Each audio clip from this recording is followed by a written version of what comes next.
welcome back to another episode of Let's Talk About This. I am your host, Crystal Hicks. My guest today is Blaqamore Hampton. Blaqamore has been on the platform before, and I brought him back because we want to talk a little bit more about some health and fitness stuff. First of all, I want to let you know that he's a health and fitness coach as well. So I just wanted to mention that. But Blaqamore, welcome back. It's good to have you back. I don't know what happened when we did our last interview, but you know how technology is. Sometimes it's, you have your technical difficulties, but we're back again. But how you doing? Doing all right, doing all right. How about you? I'm doing good. I just came back from the gym and had a workout in the pool. I'm feeling good. So that's been one of my things I've been doing a lot lately is just taking care of myself. Just eating right, going to the gym, and just as we get older, it's important for us to take care of ourselves. So that's really what I've been focusing on that more so now than I've ever done before. I've never really focused on my health like that. But as far as like talking about health, let's get into meditation because I'm still trying to learn how to meditate properly, and I know my meditation is really good as far as like health and wellness. Could you let the audience know uh, what meditation does for your overall health and well being? Yeah, in my opinion, I think meditation is probably the most powerful thing you can do for anything in life, especially your health. Mm-hmm. I can't think of anything that it doesn't help with. It'll be easier to list off things that it doesn't help with than to list off things that it does help with, Mm-hmm. Um, especially what was, important to me at the time was like blood pressure and kind of just getting a better control over my mind. Mm-hmm. Uh, I would say that this is why I believe meditation is so powerful is because, like we talked last time on your show, like how I lost 60 pounds in 60 days and things like that. Mm-hmm. But prior to that, for almost 5 years, I was struggling with my weight and I kept gaining weight as I was trying to lose weight. And Mm-hmm. it still, I practiced meditation where something just kind of switched and then everything just became so much easier.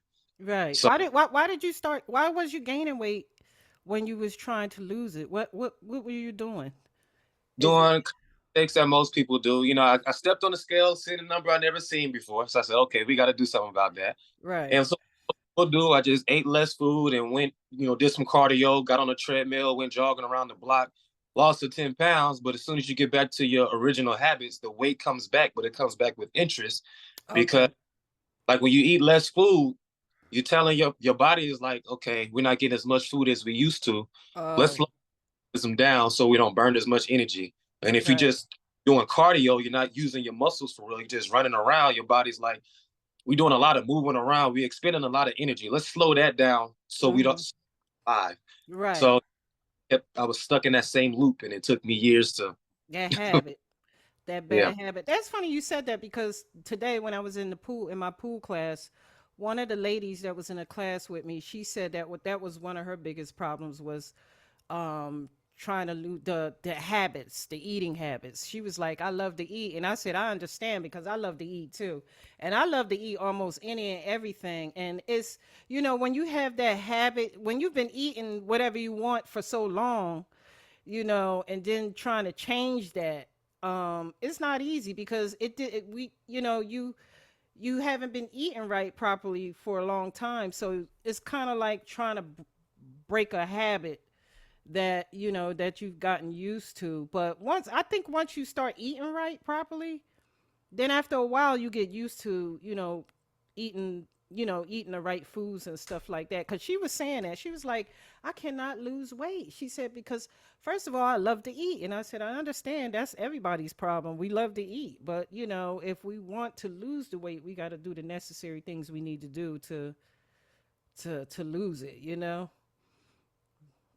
Definitely, definitely.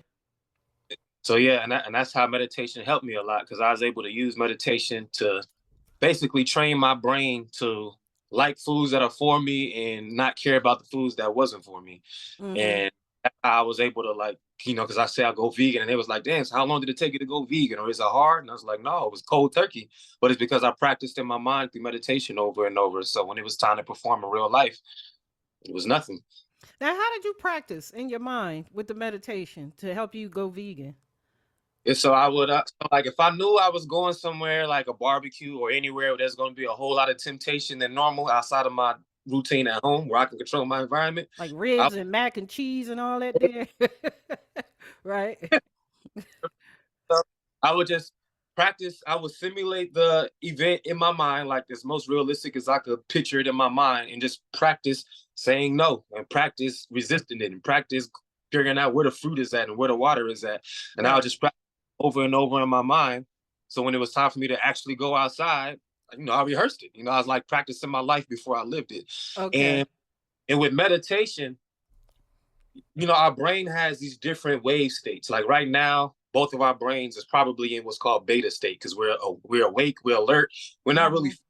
feeling nothing, but we ain't really like chilling and relaxing either. Right. Medit- Meditation to bring your brain wave state down to alpha, right, which is a more suggestive brainwave state. So when you think about things in that brainwave state, it's easier to enter your subconscious and it's easier to break or build a habit when your brain is that suggestive as opposed to just closing your eyes and visualizing. When you get into that meditative state, it makes it more powerful.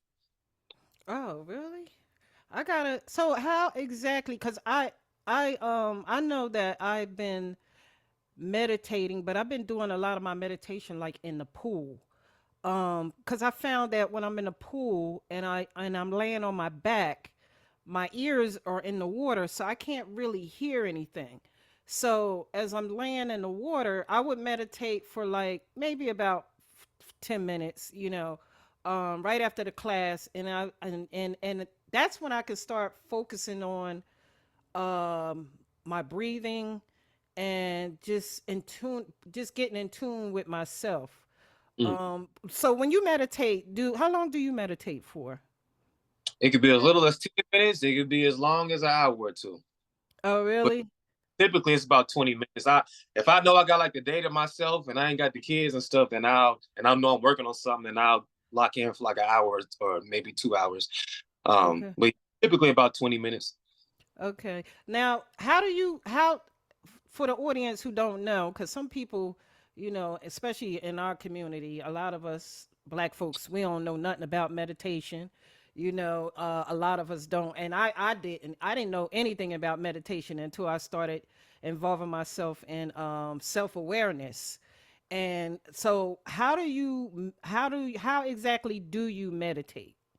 If you can explain that to the audience, because some people just don't know how to meditate and some people just don't know what the benefits are of meditation. So how do you actually meditate? Okay. How you actually meditate, to try to keep it short and simple because that could turn into a whole 10,000 hour master class. Right. But you just sit down, you sit still in a fairly area the best you can. Okay. That's the whole the point is we want to, like, go. It's like a stimuli fast. Like that's why it works best for you in the pool because the water clogging your ears, you can't hear distractions. Other than chlorine, you probably ain't smelling nothing. Your eyes is closed, you're not seeing nothing, you're not feeling nothing but the water. Right. Um, sit and try to get into an environment where there's not a lot of stimulus around you, and just Mhm. focus on your breath. Like, try to breathe rhythmically and Mhm. focus on your breath. And when you do that long enough, and there's going to be thoughts that happen. You're going to think about what you did yesterday. You're going to think about this stressful situation. You're going to think about what you should wear to work tomorrow, whatever. It's Right. okay. A lot of times people think those thoughts and say, I can't clear my mind. Meditation is not for me. It's natural. It's normal. That's going to happen. That's the point. Just Right. when you realize you're thinking about it, say, okay, interesting thought. Next, then another thought may happen. Eventually, you'll run out of thoughts. And then next thing you know, you're focusing on your breath. And Okay. then when you do that long enough, your breath will become more faint and it'll feel like you're almost not breathing. And Mhm. if you breath the whole time and then your breath gets so faint that it feels like you're not breathing, your mind is officially clear now.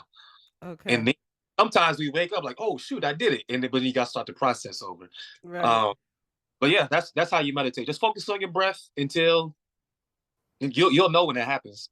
So when should you meditate? Like, is that a regular routine you should put in your daily activity? Like, how many times a day, or do you do it once a day, twice a day, or do you just do it when you feel like you stressed out, or something like that? Or I try to do it as often as possible.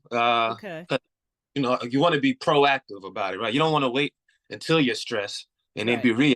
Then because you get so stressed, you be like, man, forget this meditation stuff. I gotta really do something. But if Oh, you, but if you can always keep that centered state of mind and keep practicing it over and over, at mm-hmm. least once a day. It's kind of like working out. We should work out at least every other day or every day, depending on the type of exercise you're doing. It's a mental Right, exercise. right, So I would go more than a day or two without doing it if you can help it. And it's, the thing is, the more often you do it, the easier it becomes, the less time you need to get to that mode. You could do it in as little as 5 minutes sometimes, just a quick mini session. right. Yeah, yeah. Because like I said, I think I do it more in the pool than I do at home. But I want to make it a routine to where I'm actually doing it. Regularly, incorporating that into my daily routine regularly. Now, what role does breathing play in grounding ourselves during meditation sessions? So I'm gonna give some real life examples, and then maybe it could kind of like make sense. Okay. If if you were talking to somebody and you heard them say something annoying or say Mm-hmm. something that irritated you, you naturally, without even thinking about it, will go, this person, they just say the dumbest stuff. You'll take that slow, deep breath, Right. right? It helps relax you because they just pissed you off or whatever. The Right. beauty is we don't have to wait for somebody to piss us off to relax ourselves. Mm-hmm. So when you find yourself stressed and chaotic, or even before you find yourself stressed, you could just take slow, deep breaths to help relax, which will help you get into that meditative state much faster. And Mm-hmm. then on the side, because another thing that we deal with a lot is not having enough energy. We don't feel like doing things. We don't want to get up. Um, we can. So just imagine that you are in the woods. I think I used an example last time. Let's imagine you're in the woods at night. While you're in the woods at night, that's where you already messed up, but that's another Right. story. Right. Right. Be a wolf or a bobcat or something scary, a bear. You see a bear out there, you're Mm-hmm. probably it's going to get much faster breaths, and as you breathe like that, you become more alert. You get more energy. Once Right. again, the news is you don't have to wait for a bear to come into your home to breathe in a way that can give you energy. So when Mm-hmm. you get meditative, because you can use meditation to get energy or to just relax, or a combination of both. Um, a mantra of mine is control your breath, control your life. By breath, we can get into almost any mode we want to get into. Pay Mm-hmm. attention to how you breathe when you're in different emotional states, because that's how your body is trained to breathe, and you can bring that emotional state about at will as you Mm-hmm. go into meditation. So breathing is super important to me. It's the master key to life. Mm. And it's funny because a lot we really don't think about stuff like that. How important breathing is, or how important meditation is. As far as like your overall health and well being. And that's because we weren't taught these things. Especially coming from our black community, we didn't know anything. We weren't taught a lot of it. I don't even think they taught this stuff to us in school. Have you been taught this? I don't even remember even being taught stuff like this in school. I mean, the stuff that we should have been taught, we weren't taught anyway. You know, they Well, you always got well, yeah, they wouldn't teach us nothing like that because when you realize what school was really created for, it makes a whole bunch of sense why they don't teach what we thought they should have taught us. They'll never teach us how to make money. They'll never teach us how to take care of ourselves right. because they'll go against the economy. The banks wouldn't have been able to rob us for those mortgages with the interest rates if they taught us how compound interest really works with money. That's Like true. That's true. the billionaires that exist wouldn't exist if we really knew better. So it's up to us to teach ourselves. Yeah, yeah, that's true. That's why it's not so many billionaires in the world because, You know, we were taught to go to college and get an education and work for somebody else. They didn't teach us how to be CEOs and business owners and, you know, stuff like that. You know, we was taught to go to college, get a degree, and get you a good job and work for this Fortune 500 company. You know, but yeah, a lot of the stuff that we should have been taught, we weren't taught. So a lot of the stuff that we are learning as far as our health and wellness, we're learning this. We have to learn this on our own and educate ourselves on it.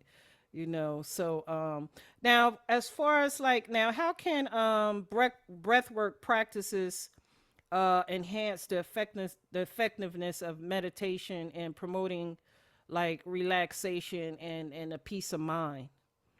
Yeah, it kind of goes hand in hand. Like to even properly meditate, the breathing is going to be part of it because that's what you're going to focus on, right?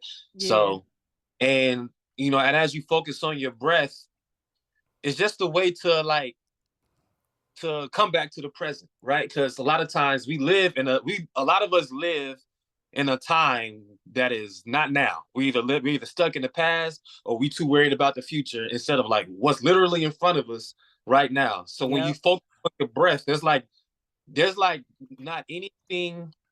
That's like the one stimuli that comes from within our own body that we Mm-hmm. could to remind us like this is happening in front of us right Right now. It now. be in front of you right now if you just pay attention to what's going on right now. Mm-hmm. And the easiest way to do that is by focusing on the breath.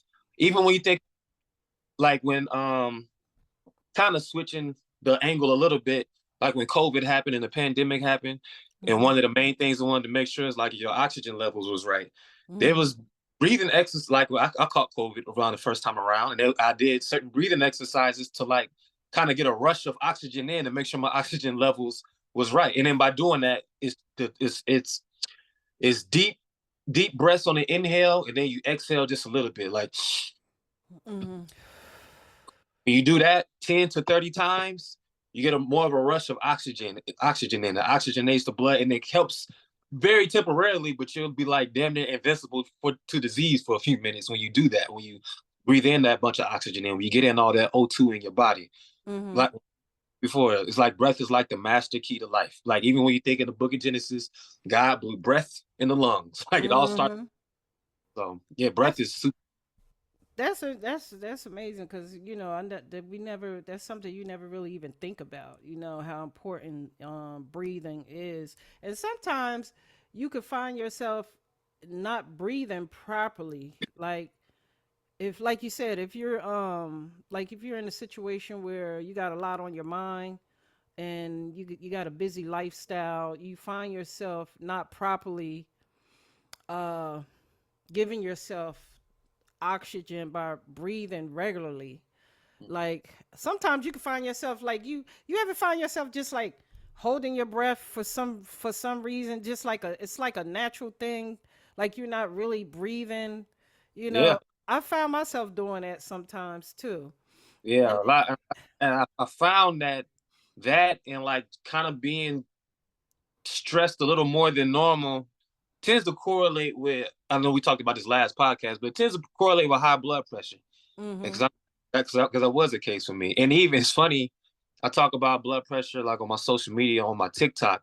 Mm-hmm. I talk about different things. I'll talk about weight loss. I'll talk about diabetes. I'll talk about blood pressure. And sometimes I may take my time getting to the point on purpose, to get the watch time up so the message can get out. Right. Only when I talk about how to fix blood pressure do people get upset with me. Really? because because it makes sense because when you stress, it raises the blood pressure. So it makes sense that would be the group of people who's like impatient. So Right. it's weird to think about it like that. And it's like just take a second and breathe. It's Right. gonna be Right. Right. Right. That's true. Yeah, that's true because you know I know for me, um, when I was diagnosed with blood pressure, it was due to I think stress, a combination of stress and using a lot of salt.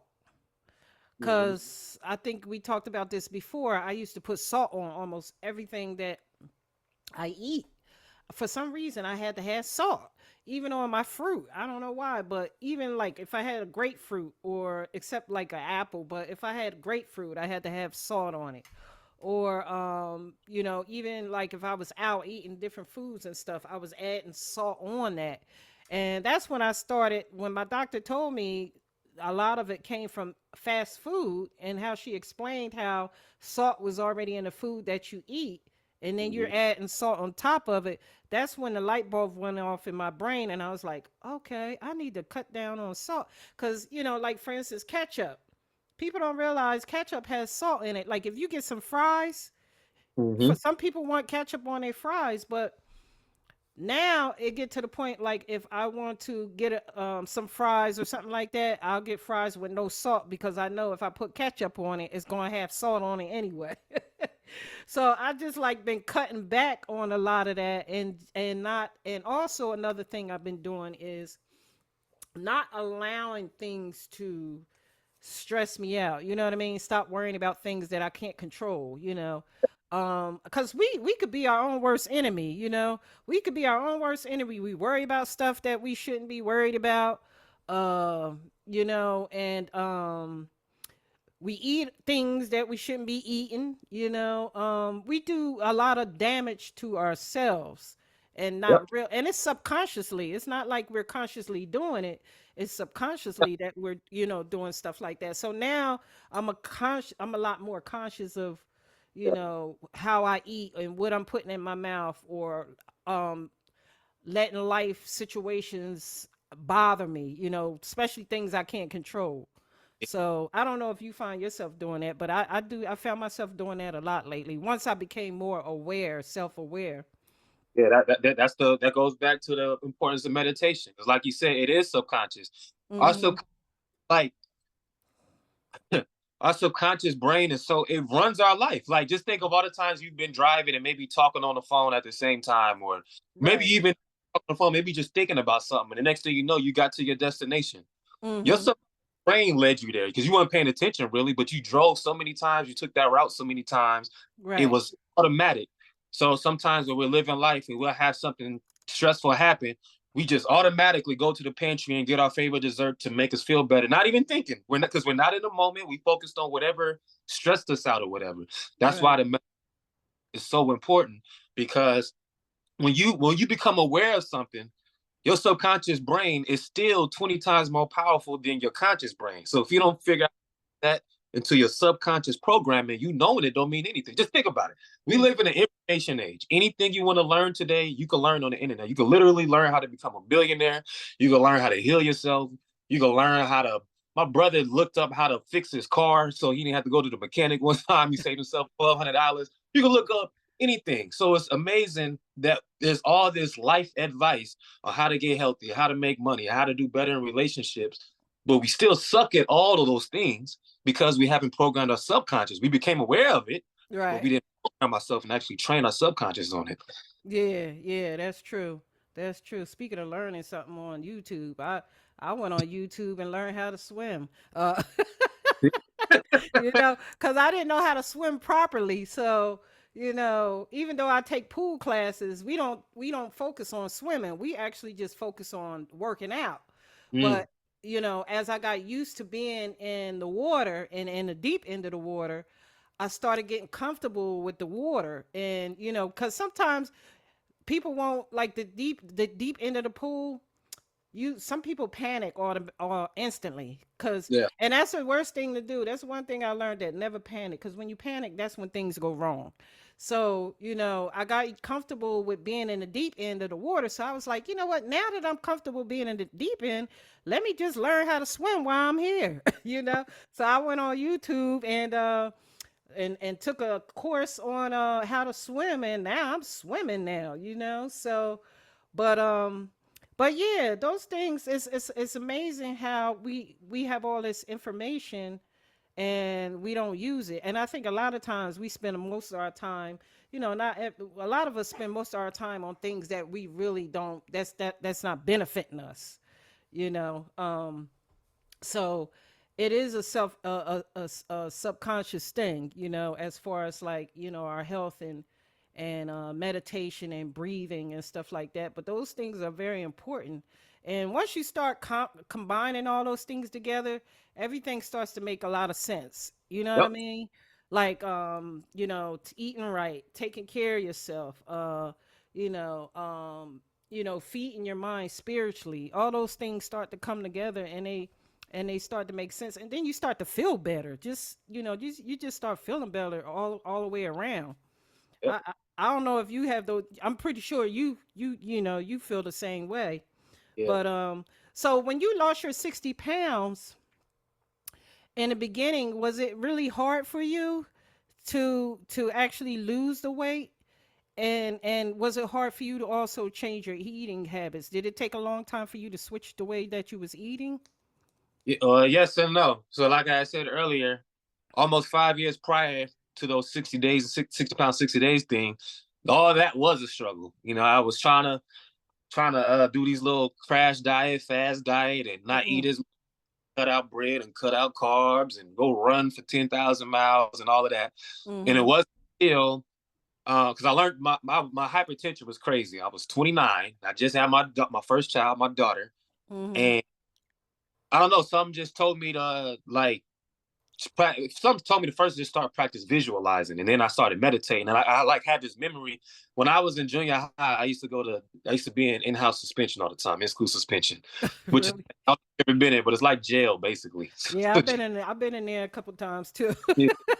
I spent a lot Yeah. of time in jail, my SS, and just like most people who go to jail, they go find God or they find Allah. I used to bring my Bible and my Quran, and I would read. And I just remember in I think the book of Matthew when Jesus was saying, meditate day and night. And for some reason, when I learned about my high blood pressure, that scripture came back to mind.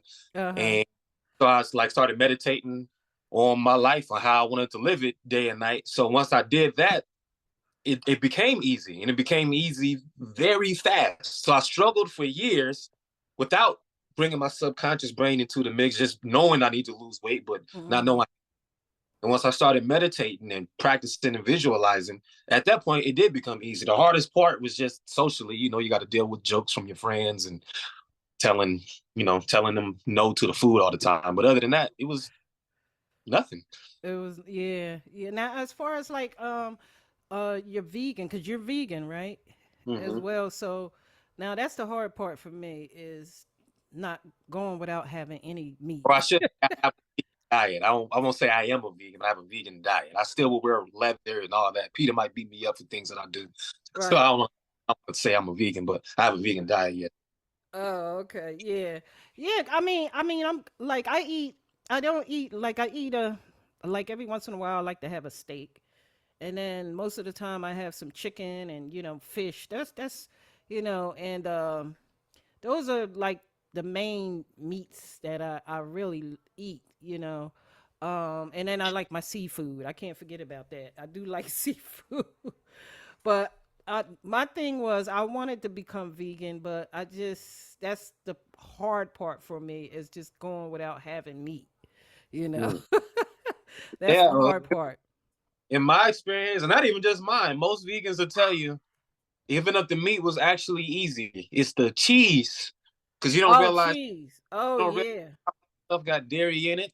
You don't realize how much that really affects your life to give up Yeah. dairy. And plus, dairy has, an addictive compound in it. The calcium is literally addictive. The meat has somewhat addictive properties in the blood of the meat, but it's not like a whole lot. It's, if you go a couple of days without meat, if your mind is set on it, it's relatively easy. That Mhm. Yeah. Yeah, that's the thing. Eventually, that's what I want to do. Eventually, I want to go vegan, and I want to just take meat out of my diet altogether. But right now, I'm having a struggle with that. Cause I like to have, some a piece of, But what I do is I just change a lot of how I eat now. Like instead of I don't eat a lot of fried foods, like a lot of fried chicken. I'll have that once in a while. But if I do have chicken, I like to bake it instead of fry it, or steak. I'll have that, put it in the oven or stuff like that. It's just how I just been changing little things at a time, as far as like my eating habits. But getting rid of meat altogether is I'm just not there yet. But but yeah. Now as far as like so as far as your do you work out too? Do you have a regular workout routine that Yeah, you do? yes and no. I'm very sporadic. So how I work out is I go about 2 to 4 times a day, and I'll just do a few sets. So I'll wake up and I would do like a couple of sets of push-ups until I can't anymore. And then I'd Mhm. go about my day. Then a few hours later, depending on where I'm at, I may either do some more push-ups or I'll do some one-legged squats basically. And I just do that throughout the day because that keeps my energy up, it keeps my heart going, and it's just more fun to me. I don't like being in the gym for like an hour and a half all the time. That's just not, it don't fit my personality, I guess. So Right. I just like to do hard workout, break Wherever quick, you at. Wherever you wherever at. I'm at, 4 minutes. I could be in Target. You might see me in aisle 6 doing some push-ups. That's just how random I. Yeah, I saw on your Instagram page you was doing push-ups. You was outside somewhere and you was doing push-ups. But I see a lot of people doing that. I see a lot of people like they try to get their workout in wherever they at, you know. And there's nothing wrong with that, you know. Cuz some people just don't like being in the gym. At one point I didn't even like being in the gym, but now it seems like as I got older, um I enjoy being in the gym, and maybe it's because I'm in the gym with other people because when you try to work out by yourself you're not as motivated as I know for me I'm not as motivated as I am if I'm around other people who are doing the same thing, so that kind of works for me as far as like working out and stuff like that. Now could you share any personal experiences or anecdotes where meditation and focused breathing have made a noticeable difference in your life? How it's made a difference in your life? Yeah. So, well, we already know like the weight loss, and even it's just practicing the day. Mm-hmm. I want I would like even have Sit down. one day I was practicing the meditation and practicing the day, and I know me and a certain person wasn't necessarily in the best space.